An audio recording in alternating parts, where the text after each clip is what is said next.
Page number 29। इस इंतजार के दौरान वह बार बार खिड़की से बाहर झांकती रहती थी। अब तो दुलारी के दिन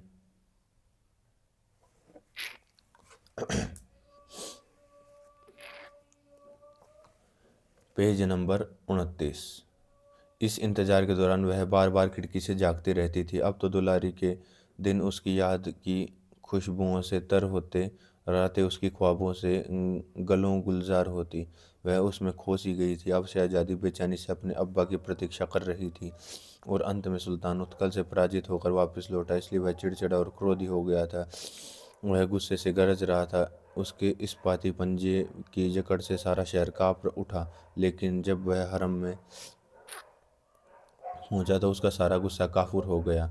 जब वह अपनी बेटी से मिला तो उसके चेहरा अपनी बेटी के प्यार से चमकने लगा। क्षण भर को वह अपनी पराजय, निराशा और दुखों को भूल गया। अब हरम की औरतें उसे लेकर झगड़ती, क्योंकि अब वह क्रोधी शेर नहीं रहा था।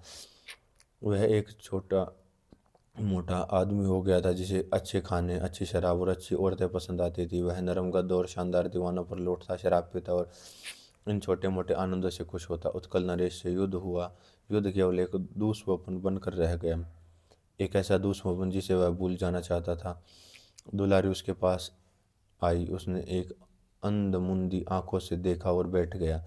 उसने शराब का जाम किनारे रख दिया और अपने होठों को पूछा और अपने चारों तरफ औरतों की ओर देखा और शाही अंदाज में हाथ हिलाकर उन्हें जाने के लिए कहा।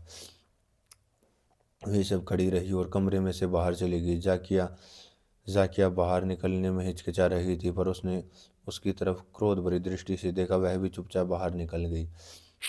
दुलारी ने धीरे से कहा, अब्बा जान, मैं आपसे कुछ मांगना चाहती हूँ। उसने प्यार से कहा, इधर आओ मेरी बच्ची। वह उसके पास जाकर बगल में बैठ गई। उसने अपना सिर सुल्तान के सीने पर रख दिया। सुल्तान उसके बालों से खेलने लगा। अब्बा जान, जो कुछ मैंने कहा आप उसे नहीं सुनेंगे क्या?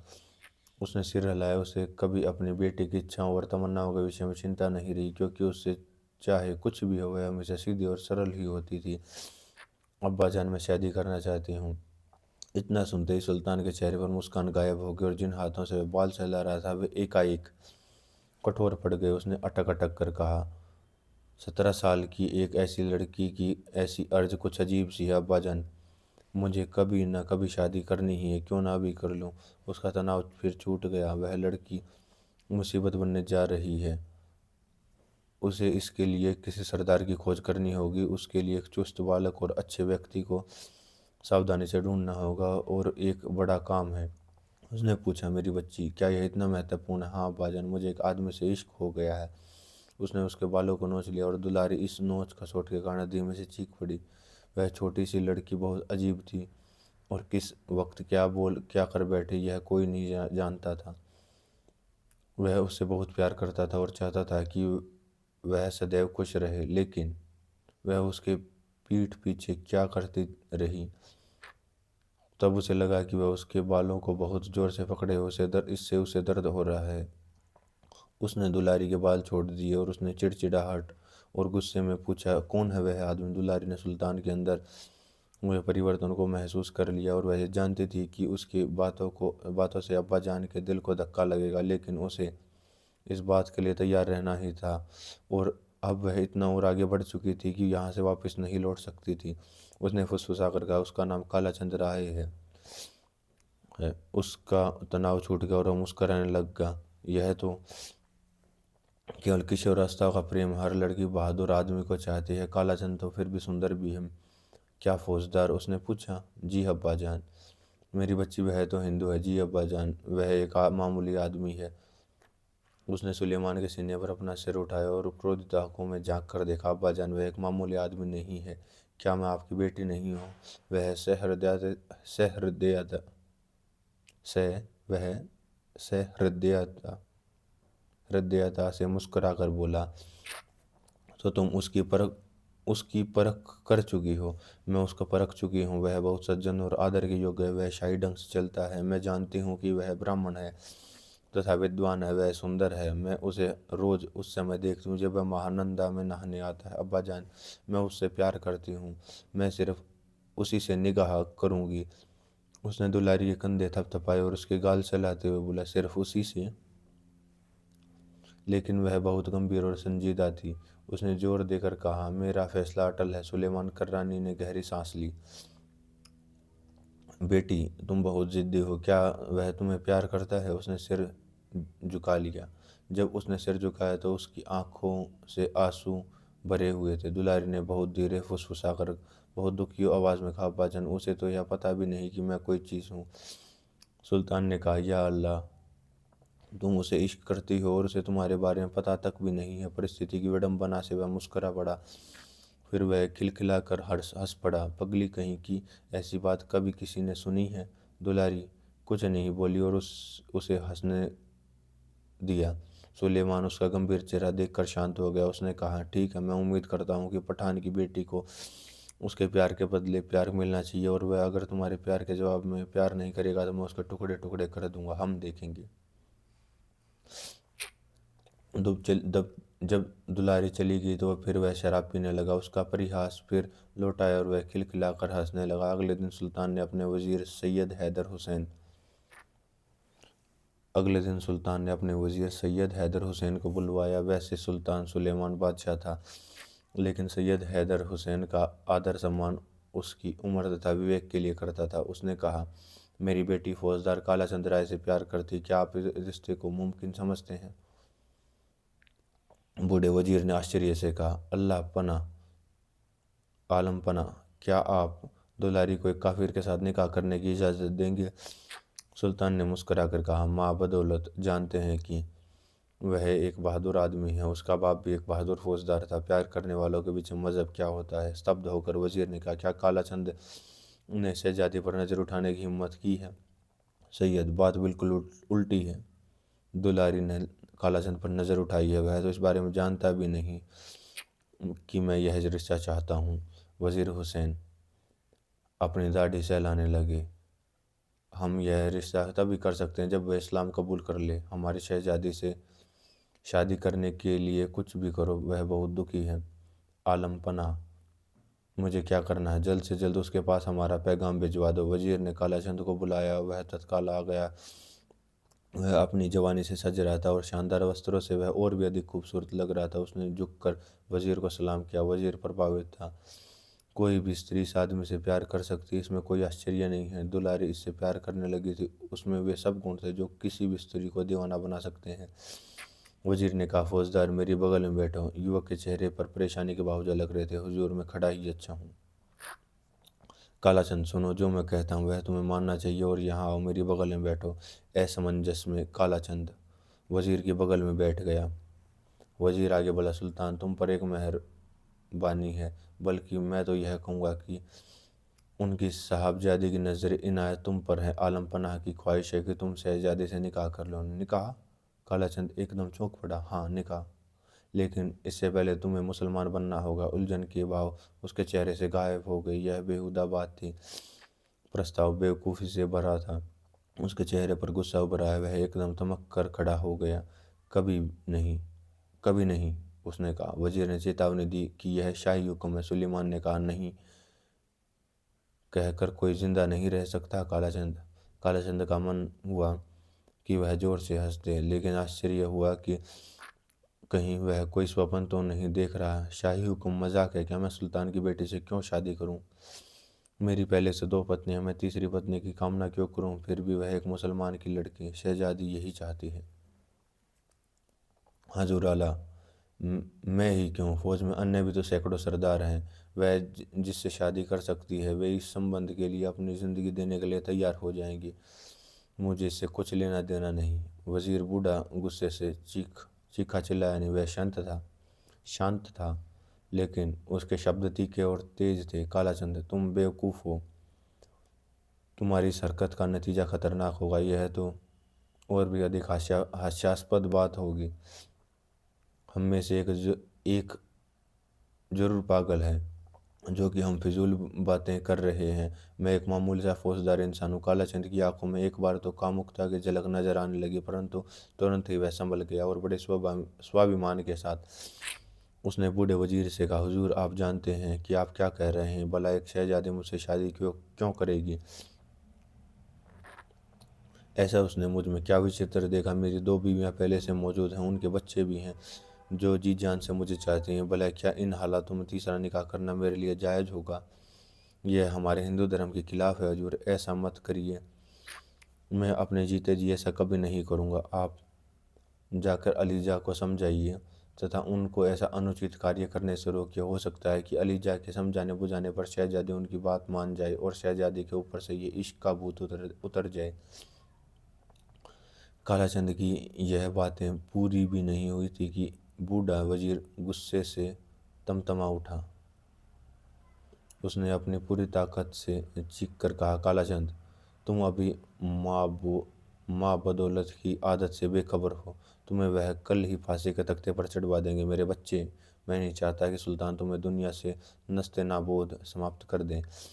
मुझे तेरी जवानी पर रहम आता है। तू जिद मत कर, मेरी फरियाद पर गौर फरमा और मेरा कहा मान कर तू शहजादी से निकाह कर ले। फिर देखना दुनिया की हर ऐशो इशरत तेरे कदमों में होगी। तुम बादशाह सलामत के दामाद कहलाओगे। सारे सल्तनत पर तुम्हारा रुतबा होगा। इसलिए तुम बेवकूफ़ी मत करो, अपने जिद छोड़ दो और मेरी अर्ज मान लो और शहजादी के साथ निकाह कबूल कर लो। वजीर अपनी बात कह रहा था कि अचानक कालाचंद की आंखें गुस्से से लाल हो उठी, होठ फड़फड़ाने लगे, शरीर में कंपन पैदा होगी और वह थरथराती हुई आवाज़ में बोला, हे भगवान, मुझे शक्ति दे। क्या मैं इतना गिर गया हूँ कि एक शहजादे के लिए अपना धर्म त्याग दूँ? मैं उसे निकाह करके नरक में नहीं जाना चाहता हुजूर। मुझे मेरे हाल पर छोड़ दीजिए। मेरी समझ में कुछ नहीं आता कि मैं क्या करूं। बूढ़े वजीर ने हमदर्दी दिखाते हुए कहा, कालाचंद, तुम नहीं समझोगे। मेरी ये दाढ़ी के बाल धूप में सफ़ेद नहीं हुए। जो हालात शहजादी सहीबा की तुम्हें देख कर हुए, तुम उसका ख्याल भी नहीं कर सकते। अगर वही इश्क का भूत तुम पर सवार होता तो तुम्हें इसके असर का एहसास होता कि मोहब्बत क्या चीज़ होती है।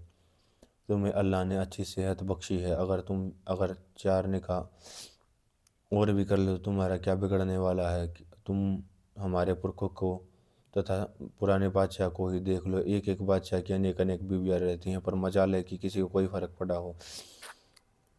अरे, इंसान की सेहत कायम रहनी चाहिए। मैं समझता हूँ कि तुम्हारी खैरियत शहजादी से निकाह करने में ही है तथा आप इसे अल्लाह का हुक्म मानकर कबूल कर लें। इस पर कालाचंद के दिलो दिमाग में अपने कट्टर ब्राह्मणपन एवं अपने पूर्वजों के आदर्शों के बारे में सोचता रहा और अंत में दुखित मन से मना करने के लिए हाथ से सिर हिलाते हुए बोला, हुजूर, मैं आप एक मामूली सा आदमी हूँ, मुझे शाही महल से क्या लेना देना है। कालाचंद, तुम बहुत ज़िद्दी हो। शहजादी तुमसे प्यार करती है और तुमसे शादी करना चाहती है। बादशाह की भी यही मंशा। मैं तुमसे सलामत की ओर से बातचीत कर रहा हूँ। कालाचंद ने ना में सिर हिलाया। इस बात से उसे कोई फ़ायदा नहीं होगा, क्योंकि सारी समस्या अभी तक उसके लिए एक पहेली बनी हुई थी। मेरे लिए अच्छा होगा कि अब मैं कुछ न बोलूं और आपकी इजाज़त से अब मैं चलना चाहूँगा। जिससे कि वह जाने के लिए घुमा उसे तालियों की आवाज़ सुनाई पड़ी। चारों तरफ से सैनिक निकल आए, उन्होंने उसे घेर लिया। कालाचंद ने घूमकर वजीर को गुस्से से देखा। वजीर ने धीरे से कहा, उसे तहखाने में डाल दो। जब वजीर ने सुल्तान को यह सारी घटना सुनाई तो वह नाराज़ हो गया और उसे अपमान की भावना का एहसास हुआ। अल्लाह आलम पनाह, वह बेवकूफ़ और बहुत ज़िद्दी इंसान है। चंद दिन तहखाने में रहने के बाद उसका दिमाग दुरुस्त हो जाएगा, उसकी हुकूमतली की आदत भी इससे ठीक हो जाएगी। सुल्तान ने हाँ में सिर हिलाया। वह सोचने लगा कि मैं दुलारी से क्या कहूँ। यह बात महत्वपूर्ण नहीं कि वह मुसलमान बन जाए, लेकिन यह बात महत्वपूर्ण है कि मेरा दामाद बने। मान लिया जाए कि वह इसके बाद भी ज़िद्दी ही बना रहे, तब अलीजा, इसका इलाज मौत है। वह आपका मजाक बनाकर दुनिया में ज़िंदा नहीं रह सकता। मेरा मजाक क्यों बनेगा? वह और लोगों से बात करेगा और इससे बात फैलेगी। अलीजा, इसका इलाज सिर्फ मौत है और मौत की सज़ा कैसे दी जाएगी? सुल्तान यह सारी बातें पसंद नहीं आ रही थी। वह अपनी पुत्री के सामने असहाय सा हो जाता था और इस समय अपनी पुत्री के लिए चिंतित था। काजी अब्दुल्ला खान, उस पर एक अदालत में मुकदमा चलाया जाएगा। उस पर यह इल्ज़ाम लगाया जाएगा उसने बादशाह सलामत की हुक्म उदली की है।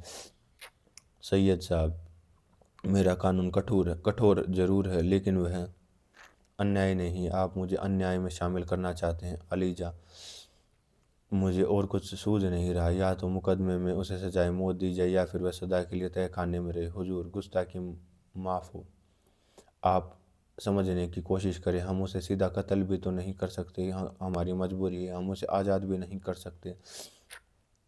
सैयद साहब, कानूनी कत्ल मामूली कत्ल से ज़्यादा ख़राब होता है। वज़ीर ने अपने कंधे उचकाए। अलीजा, मैंने हर बात सोच ली है और फौजदार को ख़त्म करने के लिए इससे अच्छा और कोई रास्ता नहीं।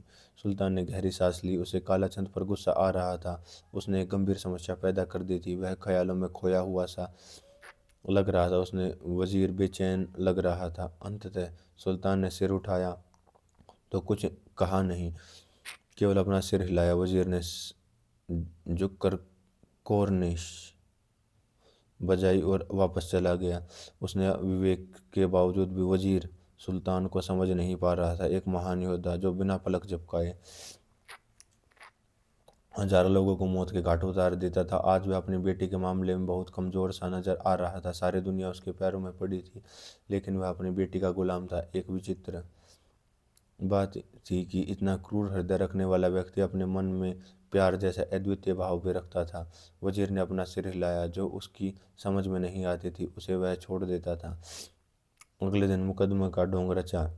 न्यायाधीश काजी अब्दुल्ला खान एक बूढ़ा व्यक्ति था जिसके पैर कब्र में लटके हुए थे। जब वह किसी व्यक्ति को मौत की सजा देता तो उसकी आंखों में उस समय एक अजीब सी चमक आ जाती,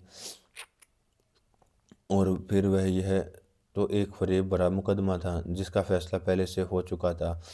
वह अदालत में फिर इसलिए बैठा हुआ था कि उसे काजी बनने की रस्म पूरी करनी थी। अदालत सरदारों और सामंतों से खचाखच भरी हुई थी। अदालत में सुल्तान भी उपस्थित था और साथ ही वजीर भी था। कैदी एक किनारे पर सैनिकों से गिरा खड़ा हुआ था। इस पर दुलारी को इस बारे में कुछ भी मालूम नहीं था। आरोप पत्र वजीर ने पढ़ा। आरोपों की सूची लंबी थी और ऐसा लगता था कि इन आरोपों का कोई आधार नहीं है।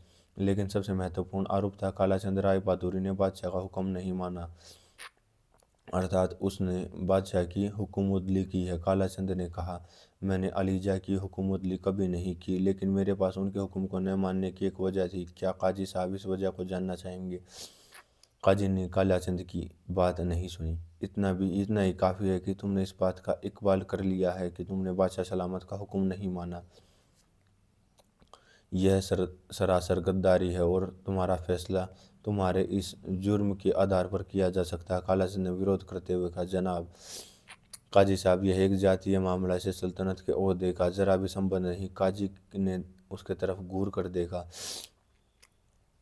इसके माने क्या यह है कि सुल्तान सिर्फ उसी समय बादशाह होते हैं जब वह तख्त पर बैठे होते हैं? उस समय सुल्तान बादशाह नहीं होते जब वह अपने महल में होते। कालाचंद ने नजरें झुका ली और धीमी आवाज़ में उत्तर दिया, नहीं, तुमने सुल्तान की हुकूमतली की है, यह गद्दारी है और मैं तुम्हें सजाए मौत देता हूँ। कालाचंद जानता था कि किसी प्रकार की अपील करना बेकार होगा। उसने होनी के आगे सर झुका दिया। सुल्तान हर व्यक्ति से उसी प्रकार छुटकारा पाता था जिसे वह पसंद नहीं करता था। उसके चेहरे पर घृणा के भाव उभर आए। तुम्हें चांद के तीसरे दिन मौत की सजा दी जाएगी। अगर तुम इसी बीच अपना फैसला बदल लो तो तुम्हारे मुकदमे पर फिर से गौर किया जा सकता है। कालाचंद को तब तक के लिए जेल खाने में डाल दिया जाए। कालाचंद की सजा की खबर आग की तरह फैल गई। हरम में दुलारी तक भी पहुंच गई। आतंकित गुलशन ने हाफते हाफते कहा, शहजादी, वे चांद के तीसरे दिन उसका सिर कलम कर देंगे। शहजादी के चेहरे पर अचंभा था और उसने पूछा, क्यों? क्योंकि मैं समझती हूँ कि उसने आपसे निकाह करने से इनकार कर दिया। बेवकूफ़, असली वजह क्या थी यह मैं जानना चाहती हूँ। शहजादे, मुझे मालूम नहीं। काजी का कहना है कि उसने बादशाह सलामत की हुकूमतली की है और ऐसा करना गद्दारी है। दुलारी को बेचैनी होने लगी। उसे विश्वास नहीं हो रहा था कि अब्बा जान किसी आदमी को सिर्फ इसलिए मौत की सज़ा देंगे कि उसने मेरे साथ शादी करने से इनकार कर दिया है। शहजादी, मैंने सुना है कि उसने पहले मुसलमान होने के लिए कहा गया था, उसने कलमा पढ़ने से इनकार कर दिया है। दुलारी के चेहरे पर मुस्कान थिरक गई। तब उसने मुझे निकाह करने के लिए इनकार नहीं किया, उसने अपना धर्म बदलने से इनकार किया है। यह बात है कि उसने इनकार कर दिया है, इससे मालूम होता है कि वह एक ईमानदार और चरित्रवान व्यक्ति है। से मालूम होता है कि वे ईमानदार और चरित्रवान व्यक्ति। कनीजों ने सिर हिलाकर हामी भर दी, क्योंकि बादशाह की बेटी से ना करने के लिए कुछ जरूरत से ज्यादा ही हिम्मत चाहिए। दुलारी ने दृढ़ता के साथ कहा, वह नहीं मरेंगे, मैं उन्हें नहीं मरने दूंगी। रबिया ने पूछा, पर कैसे शहजादी? मुझे खुद भी मालूम नहीं, लेकिन तुम लोग जाओ, मुझे अकेला छोड़ दो। पछतावे भरी आवाज से गुलशन ने कहा, शहजादी अब हमें असलियत पता लग गई है, आप सचमुच में उसे मोहब्बत करती हैं। मैं उम्मीद करती हूँ कि वह आपकी वजह से ही जिंदा रहेगा। कनीज़ें कमरे से बाहर चली गई और दुलारी खिड़की के पास जाकर खड़ी हो गई। उसने देखा महानंदा बिना किसी चिंता के बह रही थी। वह मन ही मन नदी से कहने लगी, मैं तुम्हारे किनारे पर पैदा हुई हूँ, तुम मुझे ना उम्मीद नहीं कर सकती। तुम्हें मुझको उसे बचाने का रास्ता बताना ही होगा, क्योंकि मैं उसे बहुत प्यार करती हूँ। अगर तुम मुझे रास्ता नहीं सुझाओगी तो मेरी लाश तुम्हारी गोद में होगी। नदी केवल कल कल करती रही। वह खिड़की के नज़दीक बहुत देर तक शांत बैठी रही और उसके दिलो दिमाग में तूफान उमड़ रहा था। वह अपनी कल्पना में कालाचंद को महानंदा में स्नान करके लौटती देख रही थी। उसके हृदय उछलने लगा। उसके बाद वह एकाएक बहुत तन गई तथा उसके मन में एक विचार कौंध कर गया, वह करेगी और ऐसा ही करेगी। उसे बचपन का सिर्फ एक ही रास्ता उसके विचार में मन के लिए। उस रात को उसने अपने अब्बा जान की मिन्नतें की। यह मेरे बस के बाहर है मेरी बच्ची, सुल्तान ने बेटी के दुख को कातर होकर असमर्थता प्रकट करते हुए कहा। अब्बा जान, आप बंगाल और बिहार के सुल्तान हैं और आप चाहे तो काजी का फैसला ही बदल सकते हैं। अब्बा जान, मेरी आपसे सिर्फ इतनी सी इल्तजा है कि बस आप उसे बचा लीजिए। दुलारी ने रोते हुए कहा, मुझे माफ़ कर दो मेरी बेटी, अब बहुत देर हो चुकी। अब्बा जान, हुआ क्या है? क्या कोई मुझे नहीं बताएगा? मेरी बच्ची, मुझे माफ़ कर दो, अब मैं कुछ नहीं कर सकता। वह नहीं मर सकता अब्बा जान, मैं उसे नहीं मरने दूंगी। जख्मी नाखिन की तरह बिफरते हुए पागलों की बातें दुलारी ने कहा। बादशाह ने अपने कंधे उचकाए। वह बहुत दुखी था। वह अपनी बेटी की बातें करते हुए डर रहा था। वह नहीं चाहता था कि कालाचंद जीवित रहे, क्योंकि उसने उसे बहुत दिली चोट पहुंचाई थी। कालाचंद की मौत ही सिर्फ उसकी चोट का मरहम थी। सुल्तान समझता था कि दुलारी थोड़ा और रोएगी और रो धोकर चुप हो जाएगी, क्योंकि वह मासूम सी लड़की ही तो है। समय तो अच्छे अच्छों के घाव भर देता, कुछ समय गुजरने के बाद वह इसका जख्म भी भर देगा। शहजादी ने बात आगे नहीं बढ़ाई। उसने सोच लिया था कि वह करेगी, लेकिन उसने फैसला कर लिया कि वह अपने अब्बा वजीर और काजी को ऐसा सबक सिखाएगी कि वे जिंदगी भर उसे याद रखेंगे। ज्ञानेंद्र नाथ बहादुर शीघ्र ही टांडा पहुंच गए। वह रूपाली और रूपानी के साथ सुल्तान के सामने आए। उसने बादशाह की मिन्नतें की, उसे कालाचंद के जीवन की भीख मांगी। वह निर्दयी बादशाह नहीं पसीजा। दोनों औरतें बिलख बिलख कर रो रही थी, किंतु सुल्तान नहीं पसीजा। फैसला हो गया, इसके विरुद्ध कौन जा सकता था। अंत में निराश होकर ज्ञानेंद्र नाथ ने पूछा, अलीजा, क्या कोई रास्ता नहीं है? आखिर कोई तो रास्ता होगा जो मेरी लड़कियों का सुहाग बना रहे। नहीं, उसने मेरी हुक्म उतली की है और यह गद्दारी है। हर आदमी इसे जानता है कि हम कानून नहीं बदल सकते। बूढ़े ज्ञानेंद्र नाथ ने कहा, अलीजा, मैं उसे समझाऊंगा और आप अब अपनी बात मनवा लूंगा। मेहरबानी करके मुझे बतला दें।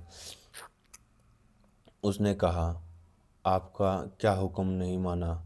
रहम करे अलीजा, मेरे बूढ़े शरीर पर आपके रहम करम पर मैं कुछ और दिन जी लूँगा। बुजुर्गवार, क्या तुम समझते हो कि दुनिया में सिर्फ तुम ही अकेले इंसान हो जो उससे प्यार करते हो? मैं भी उससे प्यार करता हूँ और मेरी बेटी भी उससे बेहद प्यार करती है। फौज के सारे सिपाही उससे प्यार करते हैं, पर हुक्म उदली तो हुक्म उदली है और इसके माने तो सिर्फ मौत है। अलीजा, वह भी बच्चा है, वह लापरवाह हो सकता है। अगर आप मुझे उसे मिलने की इजाज़त दे तो मैं उसे समझा दूंगा, वह मेरी बात जरूर मान लेगा। अलीजा, बुजुर्गवार, अब बहुत देर हो चुकी है, हम मजबूर हैं, अब तुम्हें कोई इजाज़त नहीं मिल सकती। अंततः बूढ़ा ज्ञानेंद्र नाथ और कालाचंद राय की दोनों की पत्नियां रोती बिलखती हुई अपने घर वापस आ गई, पर यह घर अब उस उदासी और दुख से भर गया। वे निराशा के सागर में गोता लगाते उसकी मौत का इंतजार कर रहे थे। चांद के तीसरे दिन कालाचंद की बेड़ियों में जकड़कर पहले शाही दरबार में लाया गया। सिपाहियों ने उसे घेर रखा था। सुल्तान एक ऊंचे तख्त पर बैठा था। उसके नजदीक खड़ा बूढ़ा वजीर धीरे धीरे अपने दाढ़ी सहला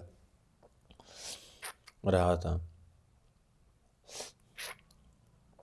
आसपास सल्तनत के सरदार और अफसर तथा कुछ नागरिक खड़े हुए थे। इसी भीड़ में एक तरफा बूढ़ा जैनेन्द्र नाथ भी खड़ा था। उसकी आंखों से आंसू बह रहे थे और सूरत से दुख और पीड़ा झलक रही थी। कालाचंद छाती फुलाकर बिल्कुल सीधा खड़ा था।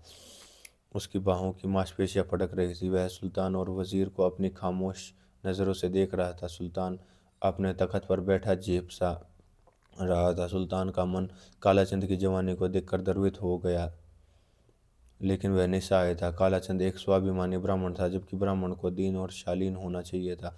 हर व्यक्ति उसकी जवानी पर दुखी था, उसे कभी पसंद करते थे। सभी को यह आश्चर्य हो रहा था कि उसने ऐसा कौन सा काम किया जिससे बादशाह की हुकूमत अर्थात अवज्ञा हुई थी। काजी सामने आया और उसने बादशाह के सामने झुका और उसने आडंबरपूर्वक कहा, अली जा, सजा की तैयारी पूरी हो चुकी है। ठीक है, जल्लाद को बुलाओ। काजी ने पीछे घूमकर सिपाही की तरफ देखा। उसने सिपाही को इशारा किया। सिपाही बाहर चला गया और थोड़ी देर बाद एक ठिकने से शाह रंग के ताकतवर जल्लाद के साथ वापस लौट कर आया। जल्लाद ने नकाब पहन रखी थी। वह शक्ल से एक हबशी लग रहा था। उसके शरीर में मांसपेशियां नजर आ रही थी। उसका ऊपरी रंग नंगा था। कमर से नीचे वह तंग चूड़ीदार पजामा पहने हुए था। उसके हाथ में एक बड़ा सा फरसा था। हबशी जल्लाद ने बादशाह को झुककर सलाम किया। सलाम करने के बाद वह कालाचंद की ओर मुख करके खड़ा हो गया। कालाचंद बिना पलक झपकाए निर्भीकता पूर्वक उसे घूर रहा था। जल्लाद को आश्चर्य हो रहा था कि साधारणतः मौत की सजा पाए अपराधी भयभीत रहते हैं, वह एक व्यक्ति बिल्कुल निडर खड़ा था। काजी और वजीर धीरे धीरे कालाचंद के पास पहुंचे। फुसफुसाहट कर के साथ वजीर ने कहा, क्या तुम अभी भी मुसलमान बनने से इनकार करते हो? वहां उपस्थित हर व्यक्ति ने ठंडी सांस ली और समझ गए कि अच्छा, तो इस सारी बात का कारण यह बूढ़ा ज्ञानेंद्र नाथ बेहोश होकर गिर पड़ा। कालाचंद मुस्कुराने लगा। उसने गर्व से कहा, मैंने मौत पसंद की है, फरसा उठाओ और मेरी गर्दन उड़ा दो। मैंने मौत पसंद की है, फरसा उठाओ मेरी गर्दन उड़ा। मैंने खुद मौत को पसंद किया। मुसलमान बनने की जगह मैं 1000 बार मरना पसंद करूंगा। बूढ़ा ज्ञानेंद्र नाथ हमेशा होश में था, तो उसने नज़रों से कालाचंद के प्रति प्रशंसा के भाव थे। वह सोच रहा था कि अगर स्वयं सुल्तान भी इस प्रार्थना करता कि वह कालाचंद को मुसलमान बनाने के लिए तैयार करे, तो वह कभी ऐसा नहीं कर सकता। उसे कालाचंद पर गर्व था। सुल्तान ने कहा, तुमने हर बात को मुश्किल बना दिया है। कालाचंद ने सुल्तान की तरफ तीखी नज़रों से देखा और कहा, अली जय, यह तो बिल्कुल आसान है। फरसे की एक चोट से हर बात आसान और ख़त्म हो जाएगी। काजी और वजीर सुल्तान के पास चले गए। सुल्तान उन्हें इशारे किया। जल्लाद ने फरसा उठाया और दार पर हाथ फेर कर उसकी तेजी देखने लगा। कालाचंद निश्चिंत होकर उसकी तरफ देखा। सिपाही कालाचंद के पास पहुंचा। जल्लाद ने कहा, मेहरबानी करके झुक जाओ। कालाचंद ने हंसते हुए कहा, मैं कभी नहीं झुकूंगा।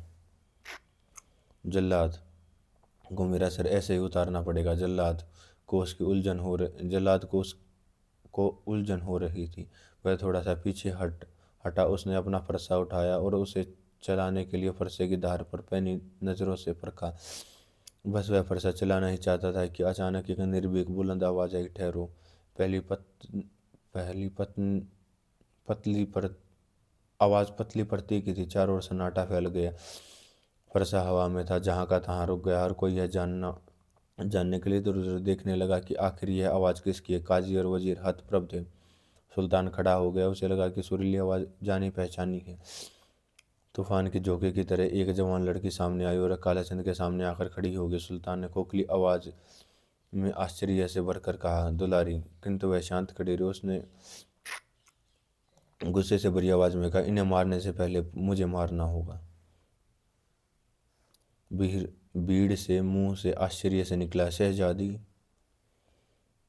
शहजादी तो अब बहुत थोड़े से लोगों ने देखा था। वह दुलारी को नहीं पहचानते थे, लेकिन उन सब के लिबास से यह अनुभव हो गया था कि वह शहजादी ही है। उसकी वेशभूषा, उसकी सुंदर काया और शाही निशानत इस बात का संकेत कर रहे थे कि वह एक शाही खानदान के से ताल्लुक़ रखती है। दुलारी, सुल्तान चीख कर बोला।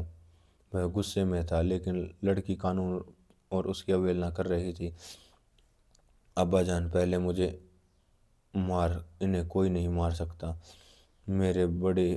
उसने बड़े ही दृढ़ और निर्भीक होकर यह बात कही। वहां खड़े चारों वहाँ खड़े लोगों और सरदारों के बीच में हलचल मच गई।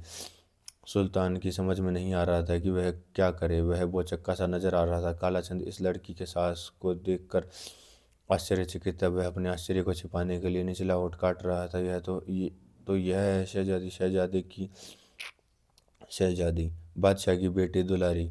यही वह लड़की है जो इससे शादी करना चाहती थी और जिससे शादी करने के लिए उसने इनकार कर दिया था।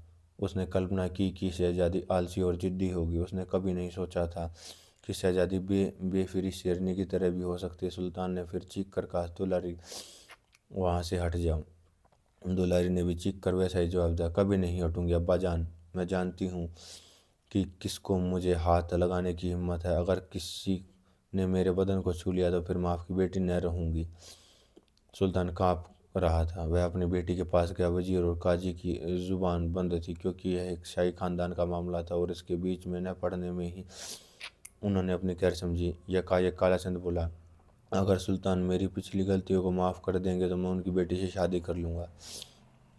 सुल्तान चौंक पड़ा। तुम शादी करोगे? उसने आश्चर्य से 2 बार पूछा। जी हाँ अली, जब मैं शादी करूँगा तो तुम मुसलमान बन जाओगे। नहीं अब्बाजान, मैं नहीं चाहती कि यह मुसलमान बने। मैं इन्हें ऐसे ही चाहती हूँ जैसे ये हैं। मेरी बच्ची है। तुम सचमुच हिम्मती हो। सुल्तान ने दुर्भावपूर्वक उसके साहस की प्रशंसा करते हुए कहा, अब्बाजान, मैं आपकी बेटी हूँ। सुल्तान ने सिपाहियों की तरफ देखा और उन्हें आदेश दिया कि इसे आज़ाद कर दो।